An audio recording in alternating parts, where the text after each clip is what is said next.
chers amis pêcheurs, bonjour. Chers abonnés, bonjour. Il y avait longtemps que j'avais plus fait une petite vidéo.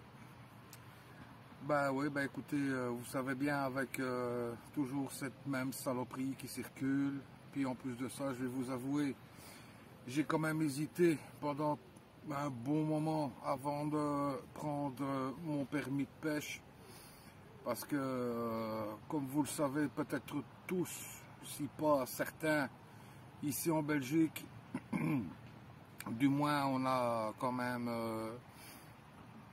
on va pas dire exagéré, mais si, on va dire que c'est ça, que c'est exagéré, quoi.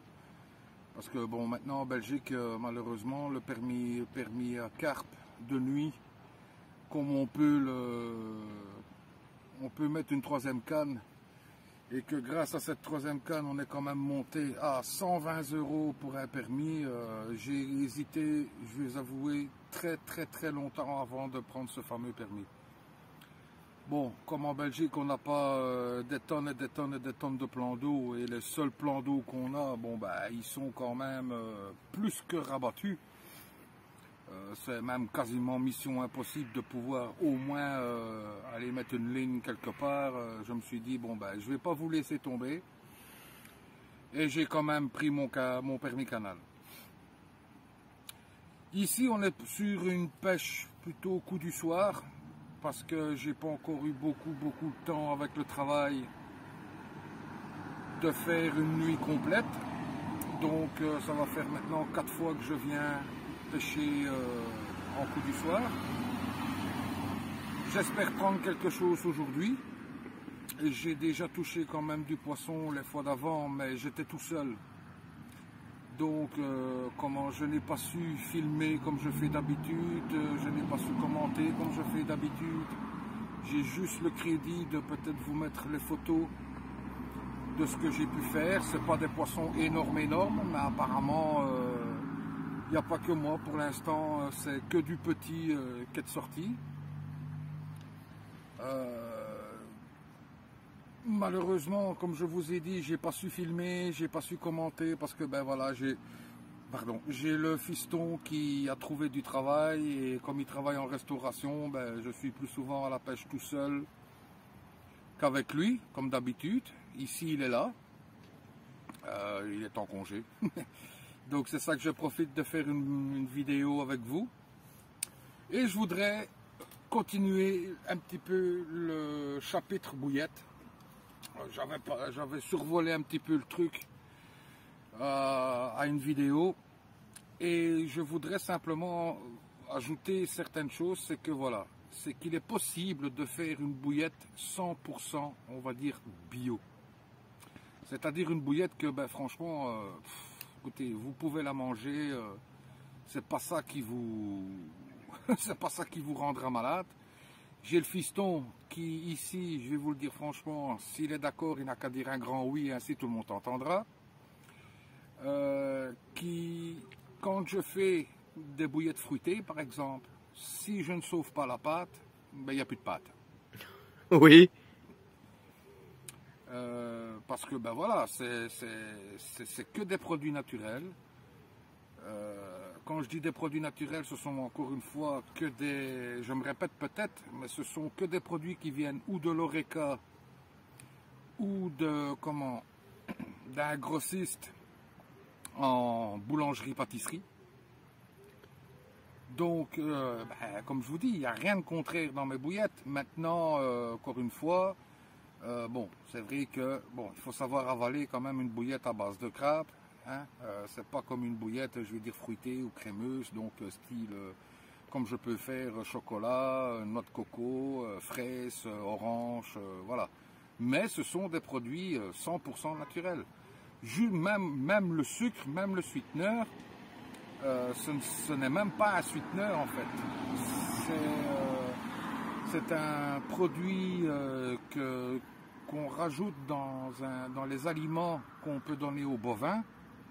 Alors si les bovins peuvent en manger et en mangent, je veux dire, des tonnes et des tonnes sur une année, je ne vois pas ce qu'il y aurait de contraire pour le poisson, bien du contraire. Au niveau du sucré, ben, comme je vous ai dit, j'utilise du sirop comme on donne aux enfants, là, ou même à la limite, vous en prenez peut-être aussi quand vous avez soif. Ben voilà, c'est du sirop de fraise, du sirop de framboise, du sirop de pêche, du sirop de tout ce que vous voulez. Voilà, et c'est déjà pas mal sucrant quand même non plus. Maintenant, au niveau des bouillettes, écoutez, je vais vous avouer franchement, la seule chose qu'il y a par rapport à une bouillette industrielle, c'est que je vais vous montrer ça tout de suite ici. J'en ai préparé quelques-unes. Comme vous pouvez constater, c'est pas lisse comme une boule de billard. Ça, c'est celui qui veut maintenant des bouillettes lisses comme une boule de billard. Ben ça, à la limite, il va falloir qu'il aille en chercher, en industriel. Maintenant, pour celui qui veut les faire lui-même, écoutez, c'est le genre de billes que vous aurez. Et écoutez, moi, je vais vous avouer franchement, le blanc, ce n'est pas du pourri. C'est tout simplement que comme ce sont des bouillettes bio, je ne mets pas de conservateur dedans. Je ne veux rien de chimique dans mes bouillettes. Absolument rien. Donc, mes bouillettes, pour les conserver, il n'y a pas 40 solutions. C'est où je les mets trempées dans le sel. Et franchement, je vais vous dire franchement, même mes bouillettes fruitées, je les mets dans le sel. Et ça conserve facilement une année complète. Ou alors maintenant, vous pouvez les mettre au congélateur. Mais bon, je pense pas que madame soit toujours d'accord de manger des frites au Monster Crab ou des frites au Tutti Frutti. Je pense pas que ça va trop le faire non plus. Donc voilà. Maintenant, écoutez, pour une bouillette, encore une fois, il n'y a rien de chinois à faire une bouillette soi-même. Il vous suffit d'avoir un pistolet, qu'il soit pneumatique ou qu'il soit manuel. Une table à bouillette, je ne parle pas de machine, mais une table à bouillette. Et voilà, et puis ben, vous pouvez y aller. Hein. Maintenant, au niveau des recettes, écoutez, encore une fois, des recettes à bouillette, il y en a des tonnes et des tonnes et des tonnes et des tonnes. Il y en a qui sont un petit peu plus onéreuses que d'autres. Moi, pour ma part, écoutez, j'ai déjà fait 50 fois le calcul. Moi, le prix de revient pour une bouillette, il faut compter qu'elle me revient à peu près, allez, on va dire entre 7,50 € et 8,50 € du kilo. À partir du moment où vous les faites vous-même, ben, je pense pas que je ne pense pas qu'elle soit si chère que ça.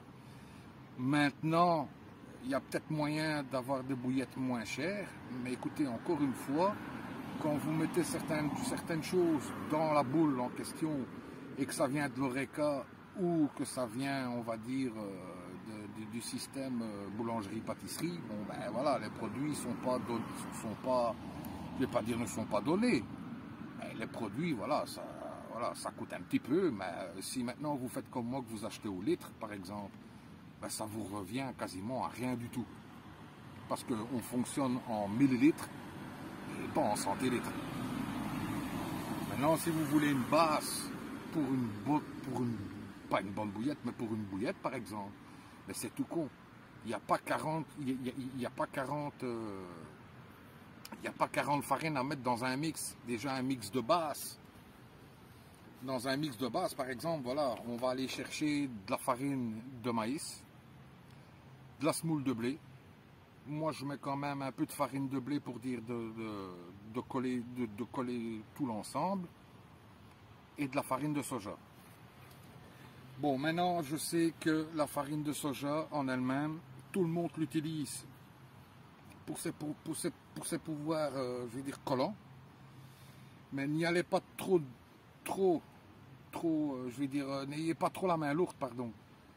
Parce que apparemment, ça fait un bon bout de temps que j'ai déjà pu voir dans certaines choses, que j'ai pu lire aussi. J'ai pris même mes renseignements. Apparemment, la farine de soja grasse ne serait pas top digeste pour une carte.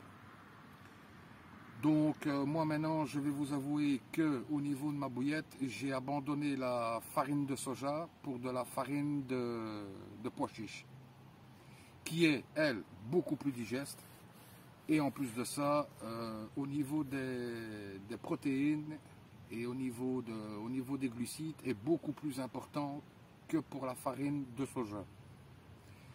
Maintenant on fonctionnera, moi je ne fonctionne pas en parts, moi je fonctionne en grammes.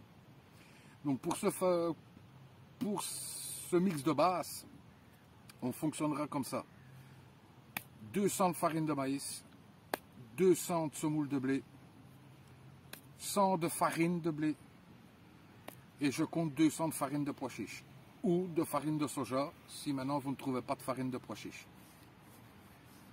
Moi la farine de pois chiche, bon, ben, je la fais moi-même, puisque j'ai un moulin à la maison pour pouvoir le faire, donc ça je la fais moi-même. Au niveau de tout ce qui est attractant, ben écoutez, moi c'est pas, j'ai pas 40 trucs à vous donner non plus. Au niveau de la farine de poisson, écoutez, on va pouvoir monter dans des proportions entre 30 et 40% du mélange. Donc une fois que vous avez votre mix de base, ce mix de base là, je retire un peu pour avoir 600 grammes. Et là-dessus, pour la farine de poisson, c'est tout con, vous pouvez fonctionner entre 30 et 40%. Donc voilà, il n'y a rien de plus compliqué, il n'y a rien de compliqué, il n'y a rien de plus simple. Maintenant, pour avoir cette odeur légèrement de crabe, ce que je fais aussi, c'est que je mets de la farine de krill. Farine de krill qui est très puissante en odeur. Donc c'est pour ça qu'encore une fois, comme je vous dis, la bouillette crabe par exemple que j'ai ici, moi, cette bouillette là par exemple, je ne mets pas d'arôme, ça ne sert à rien. L'odeur du krill est tellement puissant que ça ne sert à rien de rajouter quoi que ce soit d'autre. Et ben, là-dessus, on va pouvoir monter jusqu'à 10% maximum. 10%, parce que au-dessus, c'est même plus que répulsif. C'est trop fort.